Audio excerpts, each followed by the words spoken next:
Hello everyone, welcome back to teaching classes. This is Sayyida Khalida Nuri and आप free study zone batch में online classes दे रहे हो। तो हमने बहुत धीरे धीरे स्टार्ट किया और आज हम चैप्टर 5 पे पहुंचे हैं। क्लास 12 का जो चैप्टर 5 है वो बहुत इंटरेस्टिंग है। इनफैक्ट मतलब ये जो यूनिट है इनहेरिटेंस वाली काफी इंटरेस्टिंग है और बहुत मतलब पर्सनली मुझे बहुत पसंद है। इनफैक्ट मैंने ऐसा देखा है कि ज्यादातर लोगों को ये बहुत अच्छी लगती है क्योंकि इट इज समथिंग जिससे हमें पता चलता है कि कैसे हम अपने पेरेंट्स से एकदम आइडेंटिकल भी दिख सकते हैं और एकदम डिफरेंट भी दिख सकते हैं। कैसे दो सिबलिंग्स एकदम सेम दिखते हैं और कैसे बहुत ज्यादा डिफरेंस उनमें दिखता है। फॉर एग्जाम्पल, थोड़ा जल्दी हो गया, ऐसे देखते हैं। अगर हमने अपने लाइफ में बहुत कॉमन ऑब्जर्वेशन है कि एक काऊ जो है वो हमेशा एक काफ या काऊ बेबी को ही रिप्रोड्यूस करती है। ह्यूमंस जो होते हैं वो हमेशा एक दूसरे ह्यूमन ऑफस्प्रिंग को ही प्रोड्यूस करते हैं। ठीक है, लायन जो होगा वो हमेशा लायन को ही प्रोड्यूस करता है। कब जिसे हम बोलते हैं काफ, बेबी कब। ठीक, तो यहाँ पास पॉइंट ये है कि ऐसा क्या होता है कि यहाँ ये जो काऊ है वो हमेशा काऊ को ही रिप्रोड्यूस कर पा रहा है, ह्यूमन जो है वो ह्यूमन को ही रिप्रोड्यूस कर पा रहा है, एंड जो लायन है वो लायन को ही रिप्रोड्यूस कर पा रहा है। प्लस अब इनमें हम नहीं जाते हैं क्योंकि अगर इनको हम देखेंगे तो शायद आप उतना ऑब्जर्व ना कर पाओ। हम ह्यूमंस को ही सेलेक्ट करते हैं। ह्यूमंस हमने ये देखा है, मान लो किसी कोई एक पेरेंट है, उनके टोटल 3 ऑफस्प्रिंग्स हैं, 3 चिल्ड्रन हैं उनके। तो उनमें देखने में ये आता है कि उनके तीनों बच्चे एकदम डिफरेंट हो सकते हैं। एकदम जैसे अगर मैं अपना एग्जांपल लेता हूँ तो मेरे घर में हम लोग 4 सिस्टर्स हैं और मैं अपनी जो मेरी एल्डेस्ट सिस्टर है सिर्फ उनसे मिलती हूँ। बाकी मेरी जो 2 और सिस्टर्स हैं मैं उनसे बिल्कुल नहीं मिलती हूँ, मतलब बहुत कम फीचर्स हमारे मिलते हैं। अदरवाइज मैं और मेरी जो सिस्टर है एल्डेस्ट वन, उनसे काफी ज्यादा फेमिलियर है। हम लोग का अपीयरेंस काफी फेमिलियर है। और जबकि मेरे और बाकी बहनों से मेरा उतना फैमिलियर अपीयरेंस वगैरह नहीं है। तो ऐसा क्यों हुआ? क्योंकि हमारे पेरेंट्स सेम है। पेरेंट्स सेम हैं, उसके बावजूद मेरी जो सबसे बड़ी बहन है वो एंड मैं काफी सिमिलर दिखते हैं, जबकि मेरी और जो 2 बहनें हैं मैं उनसे बिल्कुल भी मतलब थोड़ा ही बहुत मिलती हूँ, बहुत ही ज्यादा फीचर्स नहीं मिलते हैं। तो ऐसा क्यों होता है? ऐसा क्यों होता है कि जो ऑफस्प्रिंग्स आते हैं वो अपने पेरेंट्स से इतना नहीं मिलते हैं? पेरेंट्स और उनको अगर कंपेयर किया जाए तो काफी ज्यादा डिफरेंस दिखता है। अगर आप अपना एग्जाम्पल लोगे तो आपने देखा होगा आपके कुछ फीचर्स आपके फादर पे मिलते होंगे, आपके कुछ फीचर्स आपके मदर पे मिलते होंगे, एंड यस आपके कुछ फीचर्स आपके ग्रैंड फादर्स पे भी मिलते होंगे, आपके नाना और दादा जिन्हें बोलते हैं उन पे मिलते होंगे, आपके ग्रैंड मदर पे मिलते होंगे। तो ऐसा मतलब ये जो चीजें हो रही है जिनको हम क्लियरली ऑब्जर्व कर रहे हैं, और इस चीज को हम क्या बोलते हैं? इनहेरिटेंस बोलते हैं। इनहेरिटेंस, इनहेरिटेंस बहुत पुराना वर्ड है, न जाने कितनी बार आपने सुना होगा इनहेरिटेंस। ये जो वर्ड है ये क्या बोलता है? It is a process of transfer of features from parents to offspring. Parents के वो फीचर्स जो ऑफस्प्रिंग्स में जाते हैं उन्हीं को हम क्या बोलते हैं? इनहेरिटेंस बोलते हैं या हेरिडिटी। हेरिडिटी वर्ड तो कॉमन है। हेरिडिटी, इनहेरिटेंस, आपके लिए सारे वर्ड कॉमन होंगे, आपने पहले भी सुना होगा। लोअर क्लासेस में आपने ऐसा नहीं है, आपने हेरिडिटी इनहेरिटेंस जरूर सुना होगा, आपको पता भी होगा। और हम लोग अपना कॉमनली ऑब्जर्व भी करके देखते हैं कि हाँ, जैसे हम अपने किसी सिबलिंग से बहुत ज्यादा मिलते हैं, किसी सिबलिंग से बिल्कुल नहीं मिलते हैं, अपने पेरेंट्स से बहुत मिलते हैं या अपने पेरेंट्स से भी बिल्कुल नहीं मिलते हैं, अपने ग्रैंडफादर से मिलते हैं, अपने ग्रैंड मदर से बहुत मिलते हैं। या कभी कभी ऐसा होता है ट्विंस की अगर हम बात करें तो एक दूसरे की मिरर इमेजेस होते हैं, एकदम आइडेंटिकल होते हैं। तो ये जो सारे चेंजेस हैं, ये जो सारे वेरिएशंस हैं पेरेंट से लेके ऑफस्प्रिंग तक, ऑफस्प्रिंग ऑफस्प्रिंग में, तो इन सब का बेस क्या है? What is the root cause? ऐसा क्यों होता है? इसको पढ़ना है हमें इस चैप्टर में। ये तो आपको पता है कि इनहेरिटेंस होता है, हेरिडिटी होती है, बट ये होता कैसे है? ऐसा क्या प्रोसेस चलता है? ऐसी क्या मैकेनिज्म होती है जिससे पेरेंट्स से कुछ फीचर्स आते हैं, कुछ फीचर्स नहीं आते हैं, या दोनों पेरेंट्स के फीचर्स मिलकर आते हैं? तो ये जो सारे प्रोसेसेस वगैरह हैं उन सब चीजों को हमें इस पर्टिकुलर चैप्टर पे पढ़ना है। ये तो एक जनरल इंट्रो था।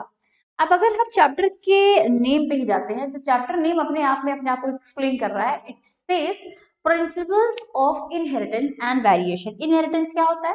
It is the process of transfers of features from parents to offspring. आप अपने वर्ड में भी डिफाइन कर सकते हो उस डेफिनेशन को। और अगर कोई वेरिएशन पूछे तो वेरिएशन क्या होता है, डिग्री ऑफ चेंजेस या variation from parents to offspring. Parents और ऑफस्प्रिंग्स में जो डिग्री ऑफ वेरिएशन होता है उनके अंदर, उसी को हम क्या बोलते हैं, वेरिएशन बोलते हैं। वेरिएशन वर्ड भी आपका कॉमन है। वेरिएशन मतलब होता क्या है, अगर अपने डेली लाइफ में आप बोलते हो तो आप क्या बोलते हो कि ये चीज इससे अलग है, थोड़ा वेरी कर रही है। अगर हमने दो मार्कर लिया है, दोनों मार्कर को अगर देखेंगे, जैसे हमारे ये दो मार्कर्स हैं, ये एक मार्कर ये भी मार्कर, दोनों ही मार्कर है, ठीक है, लेकिन थोड़ा बहुत वेरिएशन है। इसका जो कैप है वो सिंपली राउंड है, इसमें कोई भी इस तरह से साइड में कुछ नहीं लगा हुआ, जबकि इसका कैप थोड़ा अलग है, यहाँ पास इस तरह से एक होल्डर टाइप का भी लगा हुआ है। ओके, तो इनमें वेरिएशंस है।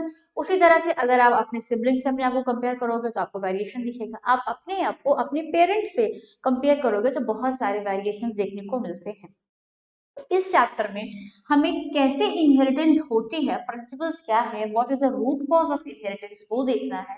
एंड ये जो वेरिएशंस आते हैं अमंग पेरेंट्स एंड चिल्ड्रन, वो कैसे आता है, क्या प्रोसेस है, वो सारी चीजें हमें इसी चैप्टर में क्या करना है, पढ़ना है। बहुत इंटरेस्टिंग चैप्टर है, बहुत अच्छे से आपको पढ़ना होगा। And at the same time थोड़ा सा लोग कहते हैं कि डिफिकल्ट होता है, but I don't think so. मुझे पर्सनली बहुत अच्छा लगता है, बहुत ईजी भी लगता है।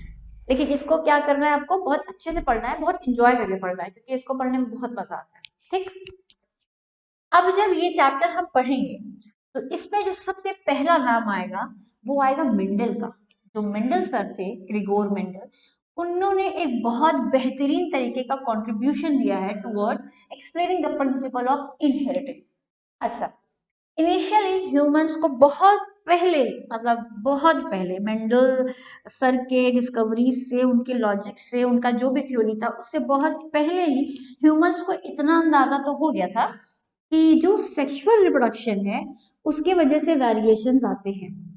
मतलब उनको ऐसा नहीं था कि वो एकदम डिफाइंड थे इसके बारे में, एकदम प्रॉपर नॉलेज थी, एक प्रॉपर थ्योरी थी उनके पास, उन्होंने एक्सप्लेन किया था, ऐसा नहीं। उन्होंने अपने कॉमन ऑब्जर्वेशन देखा कि आसपास लगभग जो भी एनिमल्स हैं वो सेक्सुअल रिप्रोडक्शन कर रहे हैं, और सेक्सुअल रिप्रोडक्शन के बाद उनकी जो भी ऑफस्प्रिंग्स आ रही हैं उनमें थोड़े बहुत वेरिएशंस होते हैं। प्लांट्स को चाहे ले लो, चाहे एनिमल्स को ले लो, तो इन चीज़ों को उनको ये क्लियरली समझ में आ गया था कि ये जो वेरिएशन होता है अमंग पेरेंट्स एंड ऑफस्प्रिंग्स, वो बिकॉज ऑफ सेक्सुअल रिप्रोडक्शन है। ठीक, तो अगर देखा जाए तो बाय नेचर, जो नेचर है उसने खुद एक ऐसा मैकेनिज्म बनाया है जिसके थ्रू वेरिएशंस देखा जा सकता है among the same species।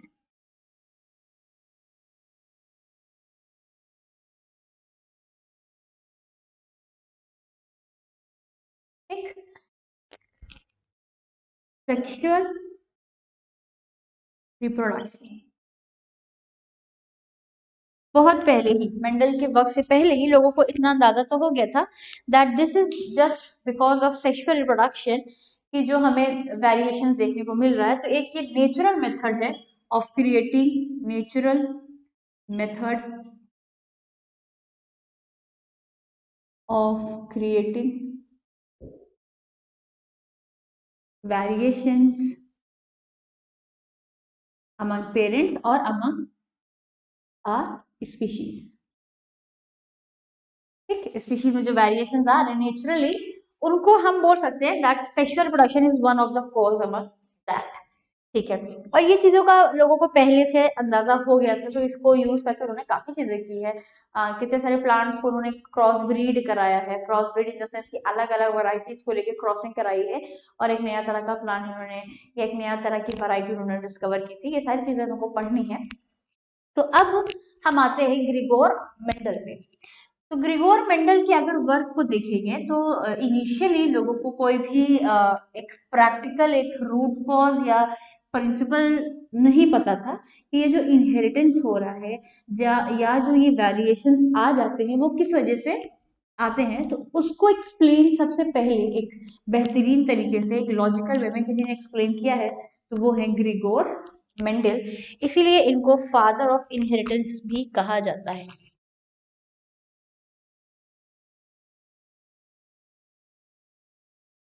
Grigor Mendel, priest थे ये। तो ग्रिगोर मेंडल अपने चर्च में, उनका जो एक छोटा सा बैकयार्ड था, उसमें एक छोटा सा उनका अपना गार्डन था, उन्होंने कई तरह के प्लांट्स लगाए थे। प्राइमरली उन्होंने पी प्लांट को प्रेफर किया था, पाइसम सटाइवम, जिसे आप साइंटिफिकली बोल सकते हो पाइसम सटाइवम। ठीक, तो इस प्लांट को भी उन्होंने अपने गार्डन में प्लांट करके रखा था। इन्होंने क्या किया था कि देखा, जो पी प्लांट्स होते हैं उसमें बहुत सारे ऐसे फीचर्स होते हैं जो एग्जैक्टली कॉन्ट्रास्टिंग होते हैं एंड क्लियरली ऑब्जर्वेबल होते हैं। क्लियरली ऑब्जर्वेबल मतलब, देखो, कुछ कैरेक्टर्स ऐसे होते हैं जिनको आप अपनी आंखों से नॉर्मली देख के समझ सकते हो कि ये वेरिएशन है, एंड कुछ कैरेक्टर ऐसे होते हैं जिनको आप देख के नहीं समझ पाते हो। जैसे अगर आप अपने आप को देखो, फॉर एग्जाम्पल मैं अपना ही एग्जाम्पल आपको देती हूँ फिलहाल, because I am not familiar about your feature. अगर आप मेरे आप मुझे देखो, तो मेरी जो आईज का शेप है वो मेरी मदर पे गया है। ठीक, तो उससे ये पता चला कि मेरा जो आई का पोर्शन का कंट्रीब्यूशन होगा, मेरे जो लेंसेज के कलर है वो मेरे मदर साइड से आए हुए। जबकि मेरे फादर का अगर आप देखोगे तो उनका आई शेप भी अलग है और उनके आई लेंस का कलर भी अलग है, ब्राउन है। तो उनका वो फीचर मेरे अंदर नहीं आया है। मेरे अंदर नहीं आया, तो अगर मेरे दोनों पेरेंट्स को आप देखोगे तो उनका जो ये वाला फीचर है, आई कलर एंड आई शेप, वो काफी कॉन्ट्रास्टिंग है। क्लियरली आप देख सकते हो कि इनकी ब्राउन आई है और इनकी ब्लैक आई है। तो ये एक अलग फीचर हो गया, और ये एक अलग, मतलब सेम फीचर के दो अलग कंट्रास्टिंग फीचर हो गया या अपीरियंस हो गया। तो एक वर्ड आता है फिनोटाइप, एक वर्ड आता है फिनोटाइप। फिनोटाइप मतलब ये होता है जिनको आप आंखों से देख सको, ऑब्जर्वेबल विद आइज, या इसको और उससे लिखो अपीरियंस या मॉर्फोलॉजी, कैसा दिखेगा, ये सब चीजें। ठीक है, तो ये सब क्या होता है फिनोटाइप। हम लोग जब जेनेटिक्स में आएंगे तो हम लोग अपीरियंस का अपीरियंस नहीं बोलेंगे, बल्कि बोलेंगे फिनोटाइप कैरेक्टर, या फिनोटाइप कैसा है। ठीक, या वो जो हमें अपने आंखों से दिख रहे हैं हम उन्हें फिनोटाइप बोलेंगे, या मॉर्फोलॉजी, मॉर्फोलॉजी भी यही होती है कि कोई चीज हमें कैसी दिख रही है हम उसे मॉर्फोलॉजी बोलते हैं। और अंदर से कोई चीज कैसी है उसे हम एनाटॉमी बोलते थे, 11th में आपने देखा होगा। तो अब कोई चीज कैसे कंट्रोल हुई होगी, वो एक और वर्ड आता है जीनोटाइप, जिसको भी हम आगे देखेंगे। फिलहाल हम फिनोटाइप देख रहे हैं। तो मेंडल ने क्या किया था, इन्होंने अपने गार्डन में कई सारे पीस के प्लांट लगाए थे, और उसमें उन्होंने अलग अलग कैरेक्टर को ऑब्जर्व किया, और अलग अलग जो कैरेक्टर थे उनके अपने कंट्रास्टिंग ट्रेट्स मौजूद थे। पहले कैरेक्टर को और ट्रेट को आप समझ लो। देखो, मेंडल ने कैरेक्टर किसे बोला था, जैसे हाइट। हाइट क्या है, एक कैरेक्टर है किसी प्लांट का, मतलब अभी प्लांट की बात कर रहे हैं, तो कैरेक्टर क्या होगा, हाइट होगा। और हाइट क्या क्या हो सकती है, ड्रॉप हो सकती है, टॉल हो सकती है, मीडियम भी हो सकती है। फिलहाल हम अपना सिर्फ ट्रेड समझ रहे हैं, बाकी जो मेंडल ने लिया था वो तभी हमको देखना है। तो एक हाइट कितने टाइप्स की हो सकती है, ड्रॉप बहुत छोटी, टॉल काफी लंबी, medium, intermediate of these two. तो ये सब क्या होंगे, ये सब ट्रेड्स होंगे ऑफ दीज कैरेक्टर। ये क्या होंगे, ट्रेड्स हो जाएंगे। ठीक, अब मान लो हम एक कैरेक्टर और ले लेते हैं, फ्लावर कलर। कोई प्लांट है तो उसका फ्लावर कलर कैसा है, तो फ्लावर कलर क्या हो गया, एक कैरेक्टर हो गया। अब इसके ट्रेड्स क्या हो सकते हैं, जो अलग अलग तरह के कलर होंगे। मान लो व्हाइट फ्लावर हो सकता है, जैसे अगर रोज को हम लेते हैं, रेड हो सकता है, पिंक हो सकता है, येलो हो सकता है। तो ये सब क्या है, एक ही कैरेक्टर के अलग अलग ट्रेड्स हैं। तो आई होप कि आपको कैरेक्टर और ट्रेड समझ में आ गया होगा कि ये, मतलब कैरेक्टर अगर हम बोलते हैं तो क्या मतलब है उसका, ट्रेड बोलते हैं तो क्या मतलब है। तो ट्रेड क्या होता है, एक ही कैरेक्टर के दो या तीन वेरिएबल फॉर्म्स हो सकते हैं। और कैरेक्टर क्या होता है, कोई एक स्पेसिफिक फीचर, हाइट है, कलर है, साइज है, शेप है, ये सब क्या है, कोई एक स्पेसिफिक फीचर। तो मेंडल ने क्या किया था, उन्होंने पाइथन सटाइवम को, उनके टोटल 7 कैरेक्टर्स को ऑब्जर्व किया था।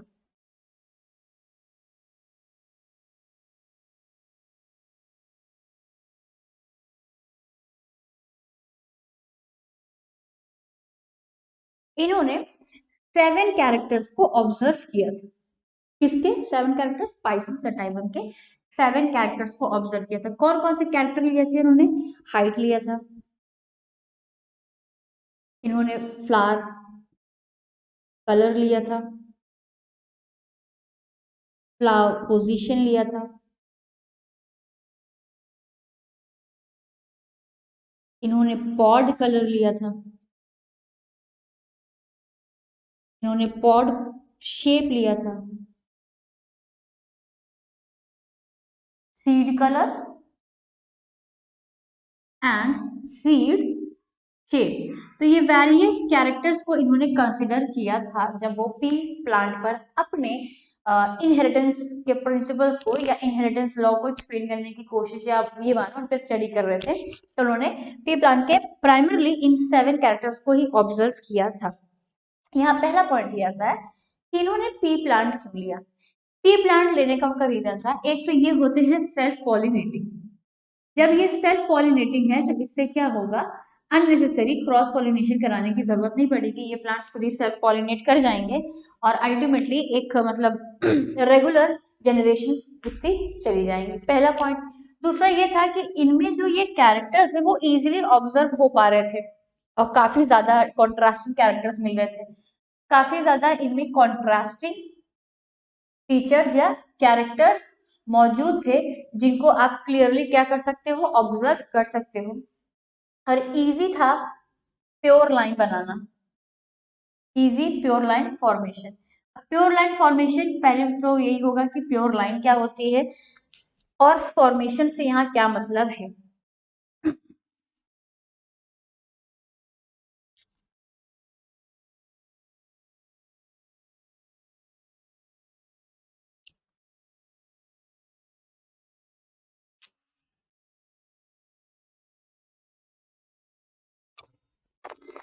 अब अगर हम यहाँ पास हमने जो थर्ड लाइन लिखी है that is easy pure line formation. तो इजी प्योर लाइन फॉर्मेशन मतलब क्या होता है, अगर हम ट्रू लाइन एक वर्ड यूज करते हैं, ट्रू लाइन या फिर प्योर लाइन।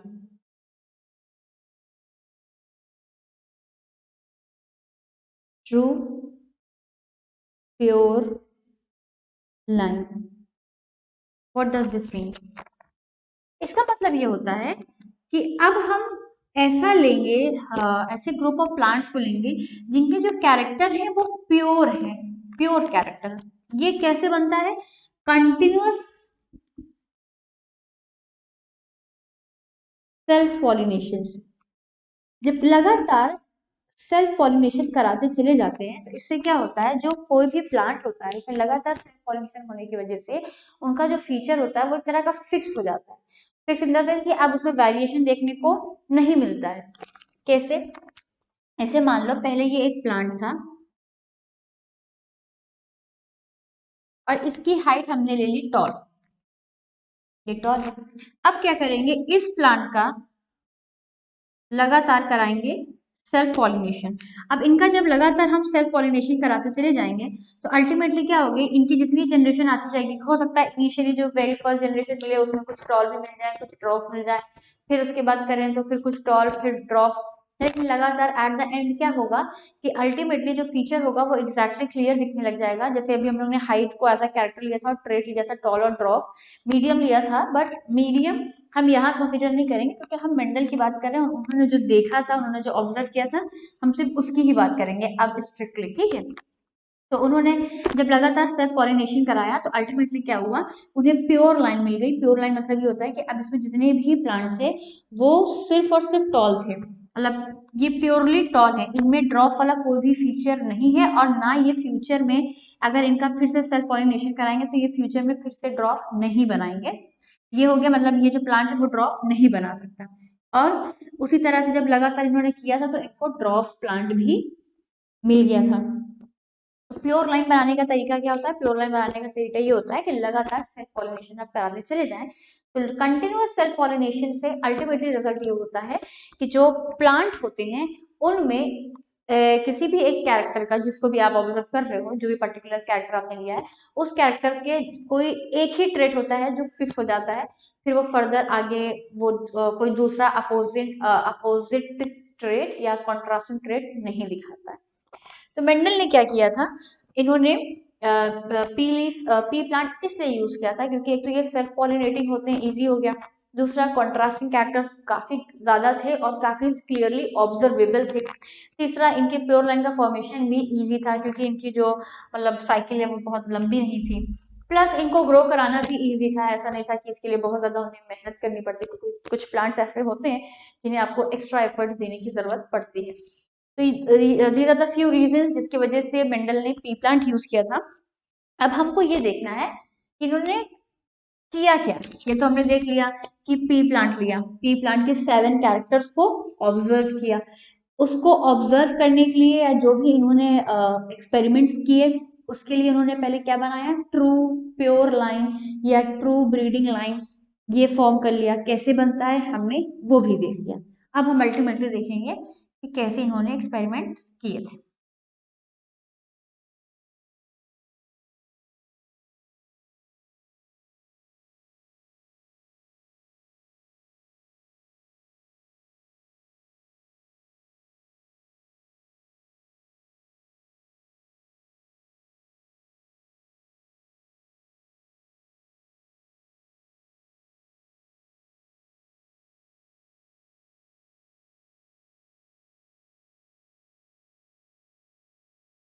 इन्होंने जो कैरेक्टर्स लिए थे, हम पहले यहाँ क्या लिखेंगे, उन कैरेक्टर्स को, और फिर उन कैरेक्टर्स के जो ट्रेट हैं वो लिखेंगे।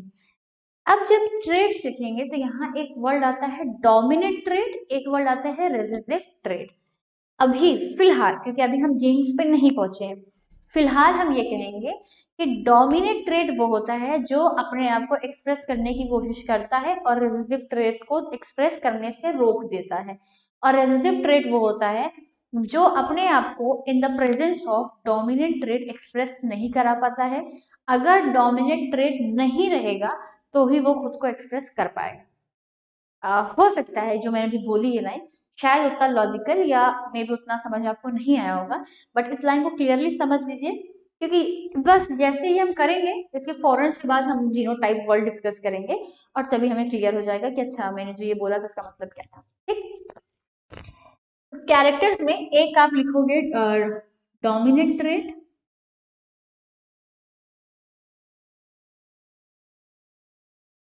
और एक आप लिखोगे रेसेसिव ट्रेट।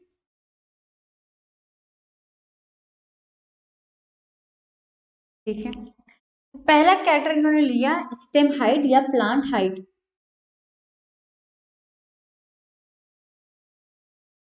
इसमें इन्होंने दो जो ट्रेड्स देखे थे, तो एक डोमिनेंट ट्रेड था और एक रेसेसिव ट्रेड था। तो डोमिनेंट ट्रेड था इनका टॉल और रेसेसिव था इनका ड्रॉफ। ड्रॉफ मतलब छोटा, टॉल मतलब यू नो लंबा।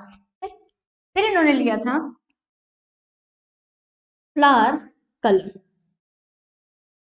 तो फ्लावर कलर में इन्होंने देखा था white and violet. White was the dominant one, नहीं, violet was the dominant one and this was the white one. फिर इन्होंने लिया था फ्लावर पोजीशन।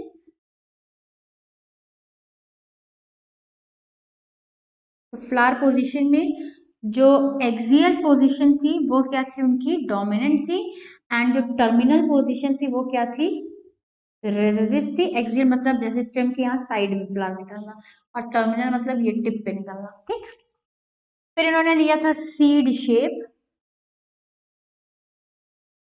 सीड शेप में इनका क्या हो जाएगा, सीड शेप में round was the dominant one and wrinkled recessive one। फिर इन्होंने एक और लिया था सीड कलर। तो सीड कलर में yellow was the dominant one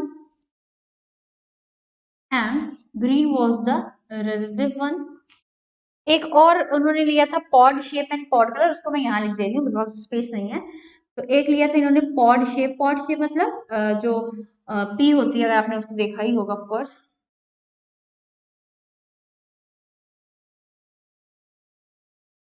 कुछ इस तरह से रहता है ना, और इसके अंदर जब आप इसे ओपन करते हो तो यहाँ आपको सीड्स दिखती है ना इसके अंदर। ये जो स्ट्रक्चर है जिसके अंदर सीड इनक्लोज है उसे हम बोलते हैं तो पॉड जो होता है, पॉड का शेप कैसा है? तो एक आपका होता है यूनिफॉर्म, एक होता है कॉन्स्ट्रिक्टेड या स्मूथ यूनिफॉर्म, एक होता है कॉन्स्ट्रिक्टेड। उसी तरह से पॉड का कलर भी होता है।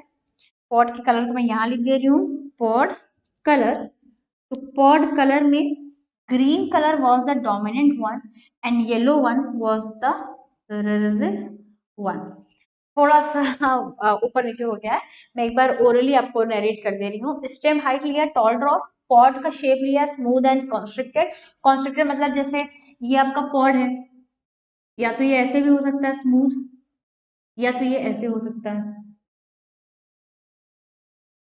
इस तरह से कुछ, ठीक। तो वो कॉन्स्ट्रक्टेड वन हो गया। फ्लावर कलर में वॉयलेट एंड व्हाइट था, पर्पल भी आप बोल सकते हो। फ्लावर पोजीशन में एक्सियल एंड टर्मिनल।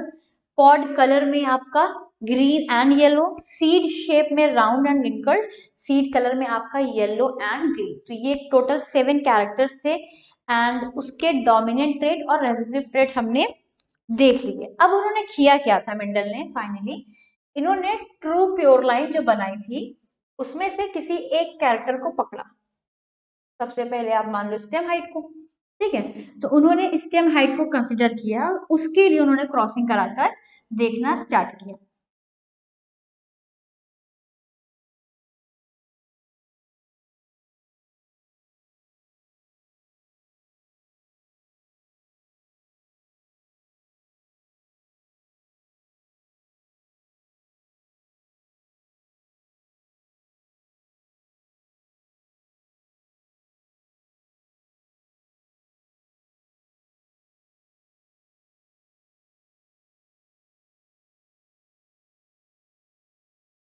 अब क्या होगा कि इन्होंने कौन से कैरेक्टर को ले लिया,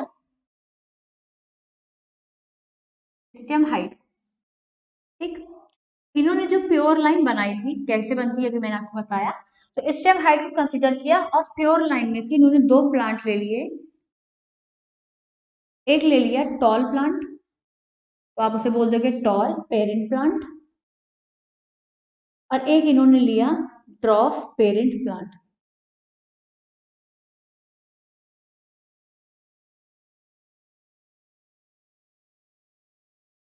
ठीक। और इन दोनों की करा दी क्रॉसिंग। तो मैं प्योर लाइन बना के इन्होंने पहले से रख ली थी, अभी मैंने आपको बताया था। उस प्योर लाइन में इन्होंने एक कैरेक्टर लिया हाइट का, और हाइट के 2 कॉन्ट्रास्टिंग पेरेंट को, मतलब 2 कॉन्ट्रास्टिंग ट्रेट वाले पेरेंट को कंसिडर किया। एक टॉल वाले को ले लिया, एक ड्रॉप वाले को ले लिया, और इनकी करा दी क्रॉसिंग। तो इन्होंने टॉल पेरेंट प्लांट को क्रॉस कराया ड्रॉप पेरेंट्स, ठीक। जब इन्होंने क्रॉसिंग कराई तो इनको मिलेंगे भाई ऑफस्प्रिंग्स। तो जो ये पहली जनरेशन 1 आई ना, इनके और इनके थ्रू अगर कंसीडर किया जाए, यहाँ से हम अगर स्टार्ट करते हैं, ये पेरेंटल जनरेशन है, इसे हम पेरेंटल जनरेशन बोल रहे हैं। तो फॉर दिस पेरेंट, इनकी जो सबसे वेरी फर्स्ट आएगी जनरेशन, तो जनरेशन 1 आएगी, और इसको हम बोलते हैं F1 जनरेशन, या फेलियाल जनरेशन भी इनको बोल सकते हो, F1 जनरेशन। तो मेंडल ने ये देखा इस एक्सपेरिमेंट में कि जो F1 जनरेशन था उसमें ऑल प्लांट्स वर टॉल। सारे प्लांट जो भी इतने भी प्लांट्स इनको मिले, सारे कैसे थे, टॉल थे। जैसे आप इमेजिन करो कि इन दोनों को क्रॉसिंग कराने पर उनको टोटल 4 प्लांट्स मिले। Let take example, total 4 plants मिले, तो ये 4 के 4 प्लांट्स कैसे थे, सारे के सारे टॉल थे। इनमें जो हमारा रेसेसिव कैरेक्टर था वो अपने आप को एक्सप्रेस नहीं किया। और अभी जब हमने आपको बताया था तो हमने क्या बोला था कि हर कैरेक्टर को हम 2 ट्रेट में डिवाइड करते हैं। एक ट्रेट होता है आपका डोमिनेंट वन, एक होता है रेसेसिव वन। डोमिनेंट ट्रेट अगर मौजूद है, क्रॉसिंग के टाइम मौजूद है, या किसी ऑर्गेनिजम्स के अंदर मौजूद है, तो वो हमेशा खुद को एक्सप्रेस कराता है, रेसेसिव को एक्सप्रेस करने से रोक देता है। और जो रेसेसिव होता है वो खुद को in the presence of dominant trait express नहीं करता है, बल्कि अगर डोमिनेंट ट्रेट नहीं रहेगा तो वो अपने आप को एक्सप्रेस करेगा, ठीक। ये हम लोग ने बोला था। तो पेरेंटल जनरेशन में देखो हमने एक टॉल पेरेंट लिया मतलब कि डोमिनेंट ट्रेट, और एक हमने ड्रॉफ पेरेंट लिया मतलब कि रेसेसिव ट्रेट लिया। इन दोनों की क्रॉसिंग कराई तो अल्टीमेटली जो वेरी फर्स्ट जनरेशन मिली उसमें हमको सारे के सारे टॉल प्लांट्स मिले।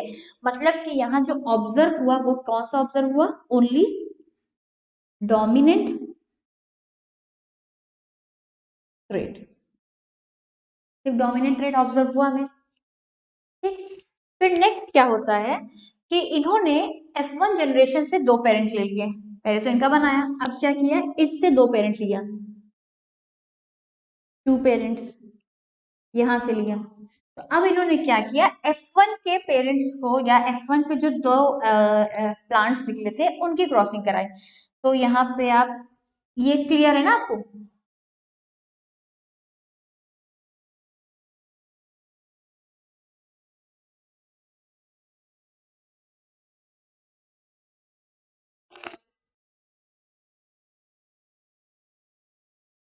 इसमें इन्होंने ये देखा कि F1 को F1 से ही क्रॉस करा दिया, F1 के प्लांट को F1 के प्लांट से क्रॉस करा दिया।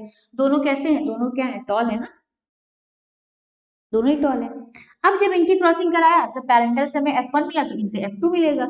इससे आगे जाओगे तो F3 हो जाएगा, F4 हो जाएगा, F5 होगा, जहां तक जाना हो जाओ, बट हमें F1 F2 में हमारा काम हो जाता है। मतलब मेंडल ने यही दो जनरेशन को चूज किया था और उन्होंने अच्छे से एक्सप्रेस कर दिया था, अपनी बातों को एक्सप्लेन कर दिया था, और अल्टीमेटली एक पूरा मतलब उनकी थ्योरी तैयार हुई और उसका नाम पड़ा मेंडल्स लॉ ऑफ इनहेरिटेंस। तो ये जो एक्सपेरिमेंट मेंडल ने किए हैं, इन्हीं एक्सपेरिमेंट के बेसिस पे इनके जो लॉज होंगे मेंडल के उनको भी हम पढ़ेंगे। तो अब उन्होंने जब F2 जनरेशन को ऑब्जर्व किया तो F2 जनरेशन में ये देखा कि यहाँ पास हमें डोमिनेंट और रेसिसिव दोनों कैरेक्टर देखने को मिल गई। यहाँ उन्हें डोमिनेंट भी देखने को मिल गया था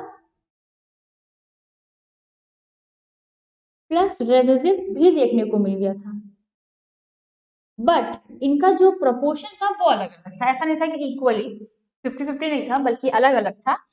3:1 था, 3:1 था।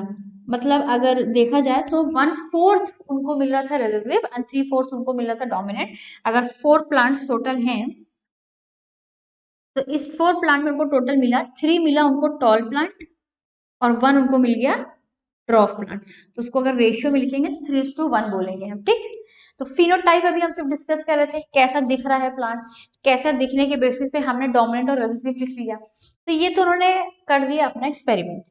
एक्सपेरिमेंट देख के उन्होंने बता दिया कि अगर प्योर लाइन से कराएंगे तो पहली वाली जनरेशन में सिर्फ डोमिनेंट देखने को मिलता है एंड दूसरी वाली जनरेशन में डोमिनेंट रेसिसिव दोनों देखने को मिल जाता है, जिसका रेशियो कुछ ये रहता है। अब आया क्वेश्चन कि क्यों हुआ ये फ्लक्चुएशन, ऐसा क्या हुआ यहाँ, इस चीज को मेंडल ने एक्सप्लेन किया।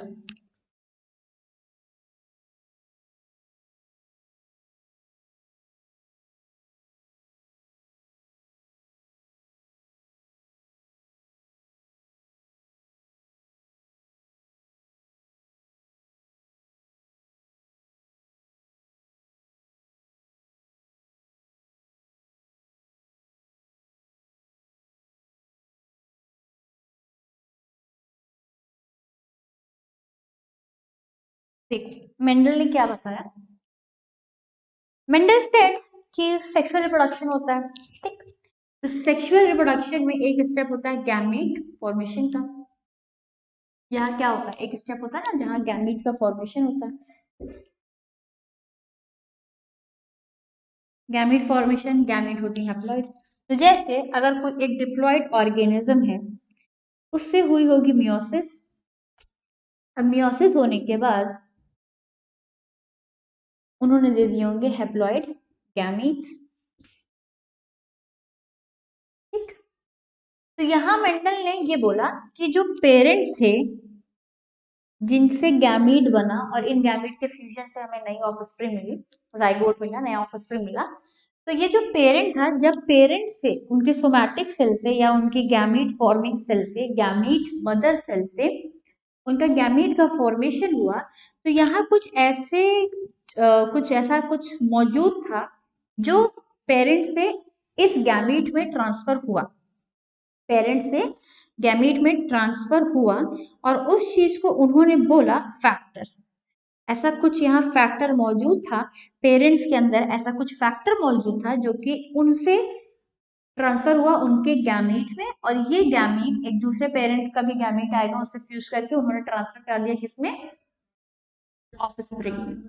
विच मीन्स जैसे मान लो ये आपका पेरेंट है, इनका गैमेट बना एन, ऐसे एक और पेरेंट होंगे, पेरेंट 1 है, पेरेंट 2 है, तो इनका गैमीट 1 बना होगा, इनका गैमीट 2 बना होगा, इन दोनों का फ्यूजन हुआ होगा, और यहाँ हमें जाइगोट मिल गया होगा, और इस जाइगोट में ये N1 और N2 दोनों के ही गैमीट्स फ्यूज किए हैं, तो इनका जो भी गैमीट है, गैमीट मतलब इनके अंदर जो भी जेनेटिक मटेरियल है, जो भी क्रोमोसोम है, इनका जो भी क्रोमोसोम है वो जाइगोट में देखने को मिलेगा।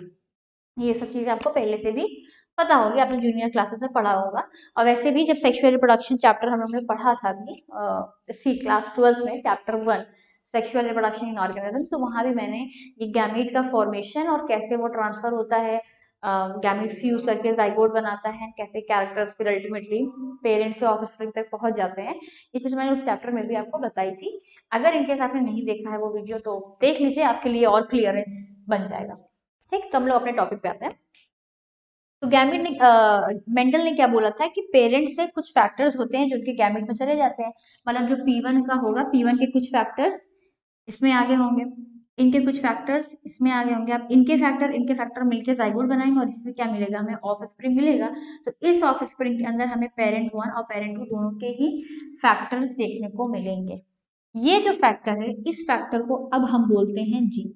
मेंडल ने इसको वर्ड दिया था फैक्टर, बट एक्चुअल में कुछ और नहीं, क्या है, जीन है। अब तो आपके लिए और इजी हो गया होगा, क्योंकि जीन वर्ड तो आपने पहले सुना है। जीन ही तो बेसिस ऑफ इनहेरिटेंस है, जीन ही तो वो मॉलिक्यूल है जो इनहेरिटेंस कराता है। होता क्या अल्टीमेटली, पेरेंट्स गैमीट का फॉर्मेशन करते हैं, तो इनके जीन्स इनके गैमीट में आते हैं, इनके जीन्स इनके गैमीट में आएंगे, इन दोनों गैमीट जब फ्यूज करेंगे तो इनके आधे जीन्स और इनके आधे जीन्स इसमें आ जाते हैं। ठीक, और जीन वर्ड आपको क्लियर हो गया। फिर यहां चीज आई एलील।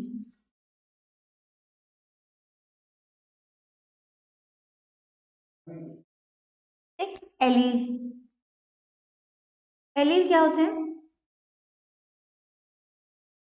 सेम जीन होते हैं विथ स्लाइट डिफरेंस। ठीक, सेम ही जीन होते हैं जिनमें थोड़ा बहुत डिफरेंस होता है। अच्छा, ये पढ़े होंगे तो शायद आपको न समझ में आया होगा, इसको आप देखो ऐसे समझो, जैसे मान लो ये एक पेरेंट है,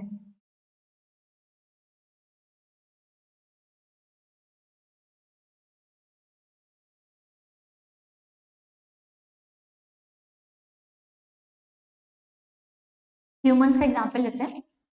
मान लो ये एक पेरेंट P1 है, ह्यूमन है, तो 46 क्रोमोसोम्स होंगे, 46 क्रोमोसोम्स होंगे। इसको हम 2n करके लिख सकते हैं, जिसे हम क्या बोलते हैं, डिप्लॉय।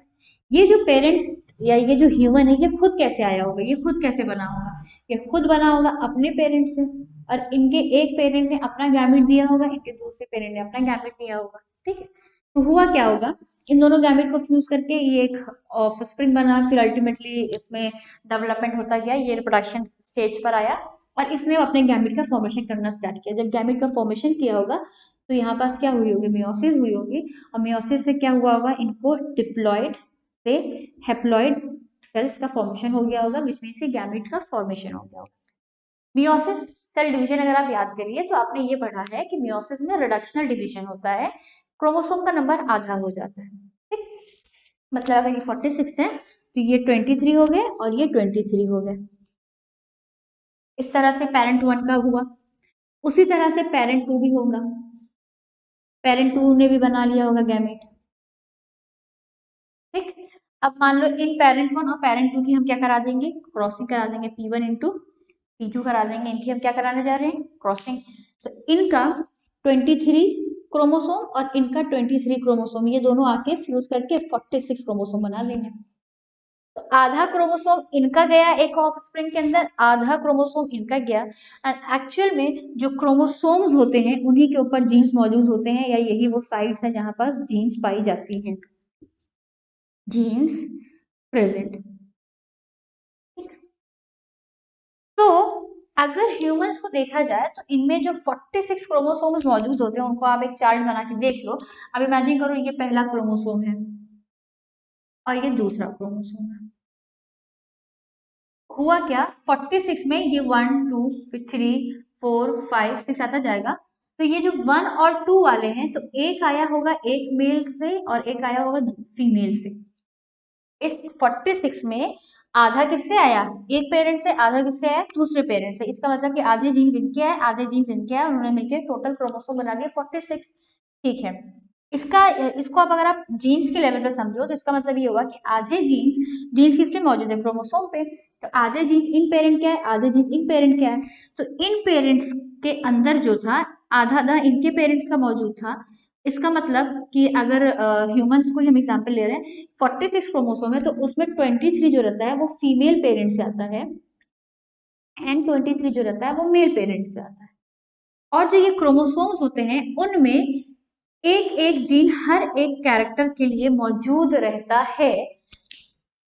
23 क्रोमोसोम में सारे जितने भी कैरेक्टर्स इस फीमेल के अंदर होंगे, हाइट है, कलर है, उनका जेंडर है, उनके बालों का शेप, कलर है, साइज शेप है, कर्ली है, ब्लॉन्ड है, उनके आईज का कलर है, उनके स्किन कॉम्प्लेक्शन, ये सारे चीजों का जीन्स इन फीमेल के अंदर का जो भी है वो 23 में मौजूद होगा।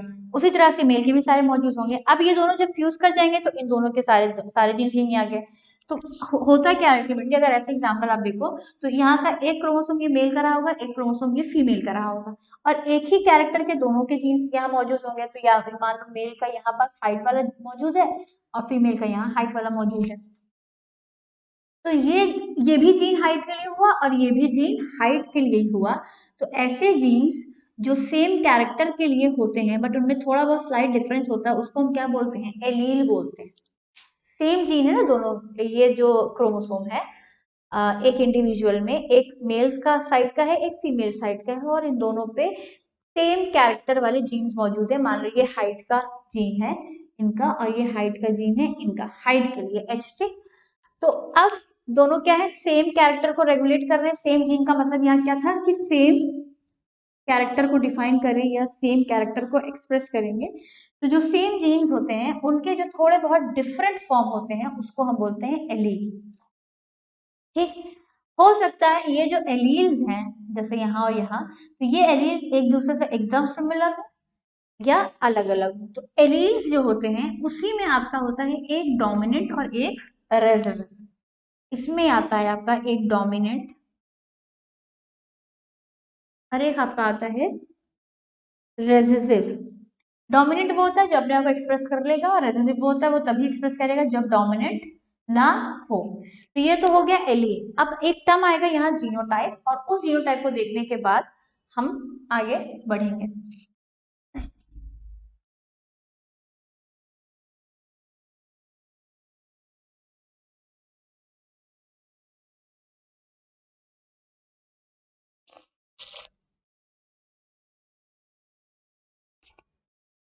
जीनोटाइप, फिनोटाइप आपको मैंने बताया।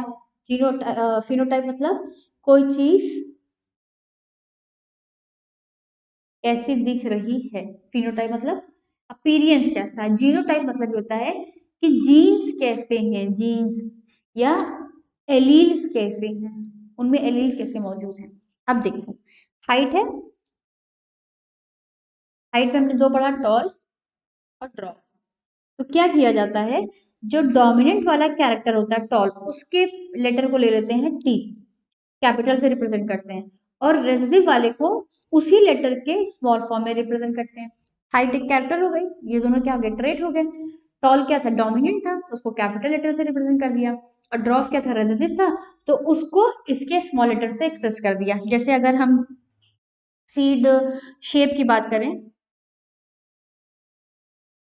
तो सीड शेप में हमारा क्या जाएगा, राउंड एंड रिंकल्ड। तो राउंड आपका डोमिनेंट था, रिंकल्ड आपका रेसेसिव था। इस तरह से हम लोग क्या करते हैं, सेम कैरेक्टर के सेम जीन्स जो स्लाइटली डिफर करते हैं उनको एक्सप्रेस करके लिख लेते हैं। ये होता है लिखने का तरीका। ठीक है, मतलब मेंडल ने ये मेथड यूज किया था।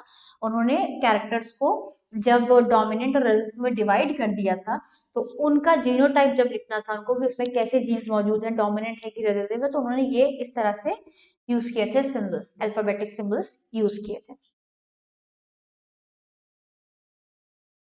फिर यहाँ एक टर्म आता है होमोजाइगस एंड हेट्रोजाइगस।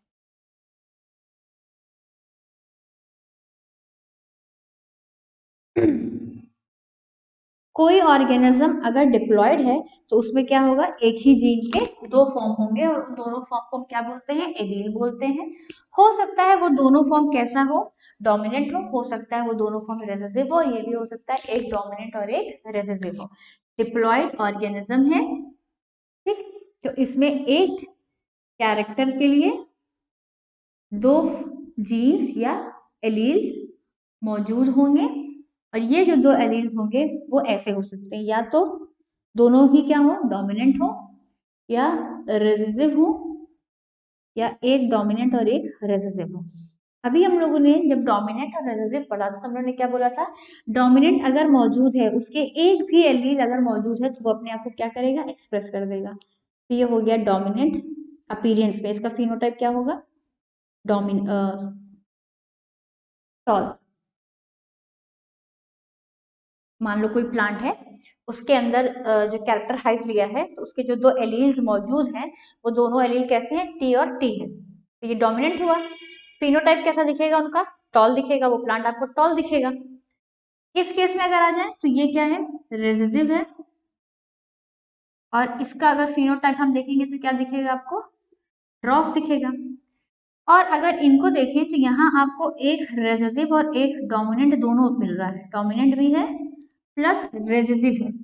और हमने ये पढ़ा है कि डोमिनेंट अपने आप को एक्सप्रेस कर लेता है और रेसेसिव तभी करता है जब डोमिनेंट साथ ना हो। तो यहाँ डोमिनेंट है, ये इसको दबा देगा, इसके ऊपर डोमिनेट करेगा और अपने आप को एक्सप्रेस कर देगा, तो इसका फिनोटाइप आपको क्या मिलेगा, टॉल मिलेगा,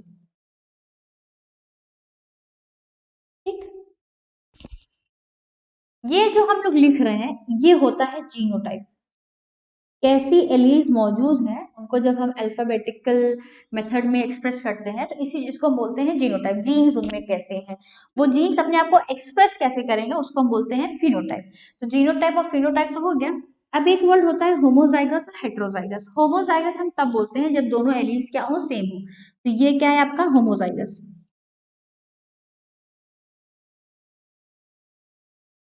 ये क्या हो गया आपका होमोजाइगस हो गया। और ये आपका क्या हो जाएगा, ये भी होमोजाइगस हो जाएगा, क्यों, क्योंकि दोनों एलील कैसे हैं, सेम है। और जब दो एलील डिफरेंट हो, एक डोमिनेंट और एक रेसेसिव हो, तो उसको हम बोलते हैं हेटेरोजाइगस,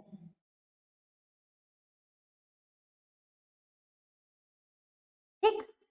तो यहाँ हमने बहुत सारे टर्म सीखे, जीन सीखा, एलील सीखा, वेरिएशन सीखा, inheritance, heredity, sexual reproduction, natural method of inherit variation है, ये देखा हम लोगों ने, जीनोटाइप सीखा, होमोजाइगस, हेट्रोजाइगस, बहुत सारे वर्ड्स हम लोगों ने सीखे, डोमिनेंट, रेसेसिव, ट्रेट, कैरेक्टर, ये सारे वर्ड्स आपको क्लियर होने चाहिए। अभी क्या किया हम लोगों ने, मेंडल ने क्या एक्सपेरिमेंट किया था वो देखा, और जो वर्ड्स वगैरह उन्होंने यूज किए, जो सिम्बल्स वगैरह यूज किया उसको समझा, उसको देखा।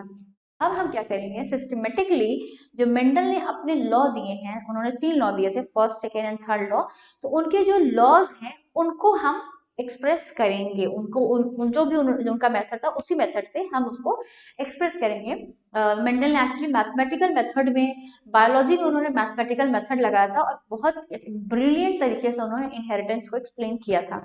तो फिलहाल हमने एक्सपेरिमेंट तो देख लिया था कि जब पेरेंट प्योर लाइन के पेरेंट रहेंगे तो F1 में सिर्फ डोमिनेंट मिलता है, और F2 में हमें 3:1 के रेशियो में डोमिनेंट और रेसेसिव दोनों मिलता है। तो होता क्या है, बस हमें वही देखना है।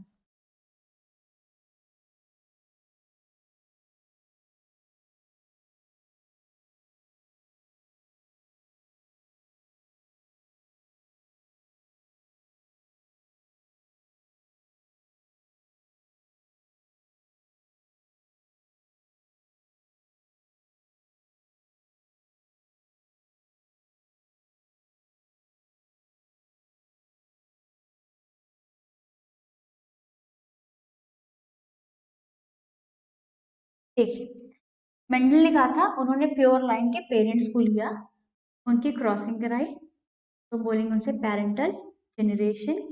प्योर लाइन का मतलब क्या था, कि वो प्योर हैं। इसको जब हम लोगों ने तभी पढ़ा था तो मे भी थोड़ा सा कंफ्यूजन रहा होगा, अब तो बिल्कुल नहीं होगा। क्यों? क्योंकि हमने जीनोटाइप पढ़ लिया है। प्योर कहने का मतलब क्या है कि उसमें जो जीन्स मौजूद हैं या जो एलील मौजूद हैं वो होते हैं होमोजाइगस। प्योर लाइन को एग्जैक्टली अगर हम अब जीनोटाइप के बेसिस पे बोलेंगे तो वो होमोजाइगस होते हैं। अगर डोमिनेंट है तो टीटी रहेंगे और रिसेसिव है तो स्मॉल टी रहेगा।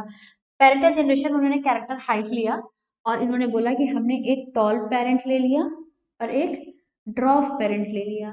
अब क्योंकि इन्होंने क्या लिया था, प्योर लाइन, तो टॉल का मतलब होमोजाइगस एलील, ड्रॉफ का मतलब होमोजाइगस एलील। अब इन्होंने इसकी जब क्रॉसिंग कराई तो इनको मिल गया F1 जनरेशन। और F1 जनरेशन उन्होंने देखा कि उन्हें सिर्फ और सिर्फ टॉल मिले थे। और वो क्यों हुआ था, वो कुछ इस तरह से हुआ था। इसको देखो अब कैसे करोगे, मतलब हमने ये तो देख लिया कि उन्होंने प्योर लाइन बना के रखी थी, तो उस प्योर लाइन में से उन्होंने दो कॉन्ट्रास्टिंग पेरेंट को चूज कर लिया, एक टॉल को और एक ड्रॉप को।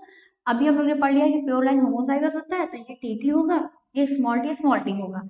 तो अब हम F1 जनरेशन के जीनोटाइप को कैसे बताएं, क्योंकि फिनोटाइप तो हम चलो देख लेंगे, ऑब्जर्व कर लेंगे, और मेंडल ने भी ऑब्जर्व कर लिया, उन्होंने बता दिया कि पहली जनरेशन के सारे टॉल आए थे।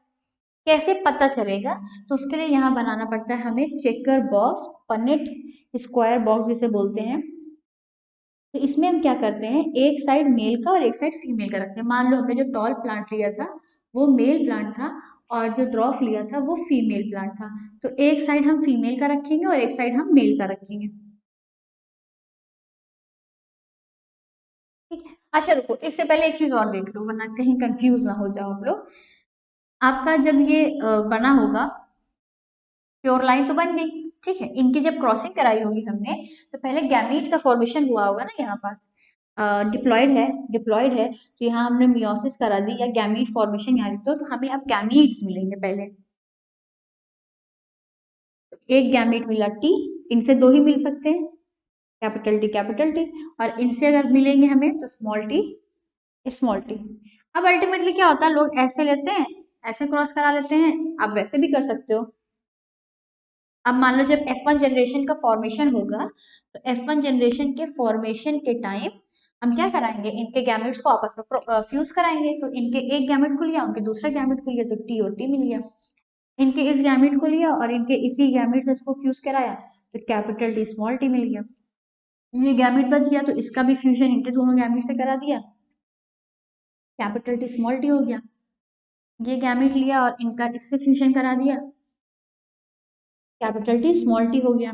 हमने अभी देखा कि हेट्रोजाइगस कंडीशन में डोमिनेंट वाला रहेगा और रेसेसिव वाला भी रहेगा, बट एक्सप्रेस कौन करता है अपने आप को, डोमिनेंट करता है। तो सारे के सारे टॉल हो गए, ये भी आपका टॉल हो गया, ये भी आपका टॉल हो गया, ये भी आपका टॉल हो गया, और ये भी आपका टॉल हो गया। आप ऐसे भी क्रॉस करा सकते हो, या जो अभी मैंने बॉक्स बनाने की बात कही थी आप उससे भी कर सकते हो। अब वो बॉक्स कैसे बनता है वो हम लोग देख लेंगे।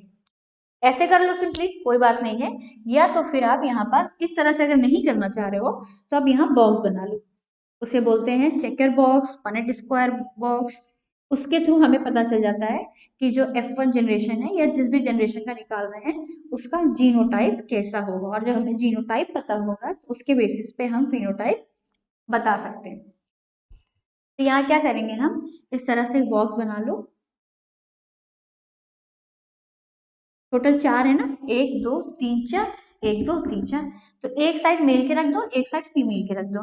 तो मान लो हमने इधर साइड क्या किया, ये फीमेल वाले रख दिए, टी टी, और एक साइड हमने क्या किए, मेल के रख दिए, ये इधर और ये इधर। ये फीमेल के गैमेट्स हैं और ये मेल के गैमेट है। अब इनको फ्यूज करा दो, तो इस बॉक्स में क्या आएगा, ये वाला और ये वाला, तो कैपिटल टी स्मॉल टी।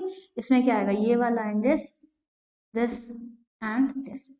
आप ऐसे भी कर सकते हो और जैसे अभी हमने किया था वैसे भी कर सकते हो। तो हमें मिल गई F1 जनरेशन, क्लियरली दिख रहा है कि इनका जीनोटाइप क्या है, capital T small T, capital T small T. तो सब क्या करेंगे, अपने आप को एक्सप्रेस करेंगे, डोमिनेंट वाले, डोमिनेंट एलील अपने आप को एक्सप्रेस करेगा। तो अल्टीमेटली जो F1 जनरेशन होगी वो कैसी मिलेगी, इनका जो फिनोटाइप होगा, अपीरियंस फिनोटाइप, वो क्या होगा, टॉल होगा। और अगर इनका जीनोटाइप कोई पूछेगा तो जीनोटाइप सबका क्या है, सेम है, और वो कैसा है, कैपिटल टी स्मॉल टी। इसे हम क्या बोलते हैं, हेट्रो जाइगस बोलते हैं। ठीक, तो ये हो गया F1 जनरेशन का केस। अब F2 जनरेशन के क्या किया था, F2 जनरेशन के लिए F1 वाले के दो पेरेंट को लेके या दो प्लांट को लेके एज अ पेरेंट ट्रीट किया गया था और उनके बीच में क्रॉसिंग करा दी गई थी। तो अब हम F1 का कराएंगे क्रॉस।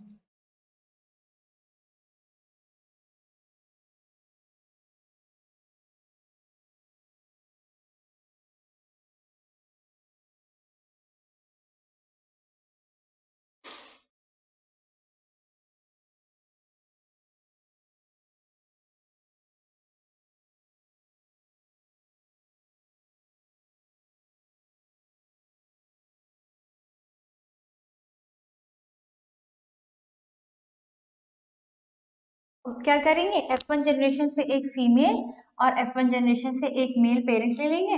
हमें पता है कैसे रहेंगे, हेटेरोजाइगस ही रहेंगे, दोनों टॉल ही रहते हैं। ठीक है, अब इनसे हम क्या करेंगे, गैमीट का फॉर्मेशन करा लेंगे, capital T small T, capital T small T, ये इनके गैमीट्स बन गए। और हमें क्या चाहिए, F2 जनरेशन चाहिए। तो F2 जनरेशन के लिए हम क्या कराते हैं, F2 जनरेशन के लिए इनके बीच में करा देंगे क्रॉसिंग। अब इनके बीच में क्रॉसिंग करा के अब या तो जैसे हमने पहले किया था ऐसे ऐसे करके आप दिखा लो क्या बनेगा, या आप स्क्वायर बॉक्स बना लो। स्क्वायर बॉक्स बनाना ज्यादा अच्छा रहता है ताकि उसे क्लीन दिखता है। ठीक, तो इन्होंने क्या किया, एक साइड मेल का और एक साइड फीमेल का रख दिया। ये हमने रख दिया, मान लो इधर साइड फीमेल का और इधर साइड हमने रख दिया मेल का।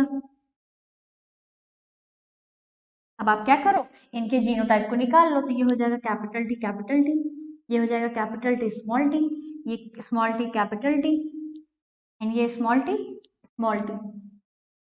ठीक, तो हमें F2 जनरेशन मिल गई। उस F2 जनरेशन का जीनोटाइप मिल गया है और जीनोटाइप के बेसिस हम क्या करेंगे, उनका फिनोटाइप निकाल लेंगे। तो अगर देखा जाए तो यहाँ पर जो ये कैपिटल टी है, ये कैसा रहेगा, टॉल। ये कैसा रहेगा, टॉल, क्योंकि एक कैपिटल टी एक स्मॉल टी है तो डोमिनेंट अपने आप को एक्सप्रेस करेगा। कैपिटल टी स्मॉल टी, तो ये भी क्या रहेगा, टॉल रहेगा। और इनका स्मॉल टी तो ये क्या रहेगा, ड्रॉफ रहेगा। तो अब अगर इनका हम फिनोटाइप यहाँ लिखेंगे तो फिनोटाइप मिक्स आ रहा है ना, टॉल भी है प्लस ड्रॉफ भी है। अब कौन कितना है, रेशियो में बताना पड़ेगा। तो यहाँ हमने क्या लिया, चार लिए, टॉल टॉल टॉल ड्रॉफ। तो इनका जो फिनोटाइप का रेशियो बनेगा वो क्या बन जाएगा, एक दो तीन, तीन टॉल है इस टू वन, ये थ्री क्या है, टॉल का है, और ये वन किसका है, ड्रॉफ का है। तो ये हो गया इनका फिनोटाइप रेशियो, इसे फिनोटाइप रेशियो बोलते भी हैं। ठीक है, तो फिनोटाइप रेशियो अगर कोई बोले कि आप एक सिंगल कैरेक्टर से क्रॉसिंग करा रहे हो तो बताओ कि F2 जनरेशन में उनके फिनोटाइप का रेशियो क्या होगा, तो वो क्या होगा 3:1। उसी तरह से आप इनका जीनोटाइप निकालो। इनका जीनोटाइप अगर हम निकालने बैठेंगे तो हमें पता चला कि ये होमोजाइगस, हेट्रोजाइगस, हेट्रोजाइगस, होमोजाइगस। अच्छा, ये दोनों हेट्रो है तो सेम ही है, कैपिटल टी स्मॉल टी, मगर ये दोनों होमोजाइगस है बट डिफरेंट है, ये डोमिनेंट के लिए और ये रेसेसिव के लिए। तो ये हो जाएगा 1:2:1। ये जो 1 है किसके लिए है, कैपिटल टी का, ये जो 2 है वो heterozygous capital T small T, और ये जो 1 है ये homozygous small T. Toll toll toll ड्रॉफ। तो हमने F2 जनरेशन में फेनोटाइप और जीनोटाइप दोनों के रेशियोस निकाल लिया। तो हमने जो experiment, very first experiment Mendel का पढ़ा था, तो उस एक्सपेरिमेंट के थ्रू मेंडल ने लॉज दिए। आगे भी उन्होंने एक्सपेरिमेंट किए थे, उसको हमें आगे भी पढ़ना है। तो उस लॉज में एक लॉ था उनका, पहला लॉ, उसे बोलते हैं लॉ ऑफ डोमिनेंस। ये आपको क्लियर हो गया होगा, आई होप। आप इसका स्क्रीनशॉट ले लो। तो मेंडल्स लॉ ऑफ इनहेरिटेंस में इनका जो पहला लॉ होगा उसे हम बोलते हैं law of dominance. Law of dominance ये कहता है कि दो एलील्स होती हैं और उन एलील्स में एक डोमिनेंट होता है, एक रिसेसिव होता है। डोमिनेंट वाला सिर्फ अपने आप को एक्सप्रेस कर सकता है, रिसेसिव वाला तभी एक्सप्रेस करेगा जब उसके पास कोई भी डोमिनेंट नहीं है। जैसे यहाँ इस केस में सिर्फ और सिर्फ डोमिनेंट था तो एक्सप्रेस किया टॉल, इस केस में सिर्फ और सिर्फ स्मॉल टी था, तो उसने अपने आप को एक्सप्रेस कर दिया ड्रॉप, लेकिन यहाँ आपका डोमिनेंट भी था और रेसेसिव भी था, तो एक्सप्रेशन कैसा आया, फिनोटाइप कैसी आई, टॉल की ही आई। तो जो इनका लॉ ऑफ डोमिनेंस है वो यही कहता है कि जो दो एलील्स होते हैं हेट्रोजाइगस के केस में, तो उसमें एक डोमिनेंट और एक रेसेसिव होता है, डोमिनेंट वाला ही अपने आप को एक्सप्रेस कर पाता है, रेसेसिव वाला एक्सप्रेस नहीं कर पाता, जो कि हमें एक्सपेरिमेंट से क्लियरली दिख गया है। फिर इनका एक और लॉ था, उसे बोलते हैं लॉ ऑफ सेग्रीगेशन।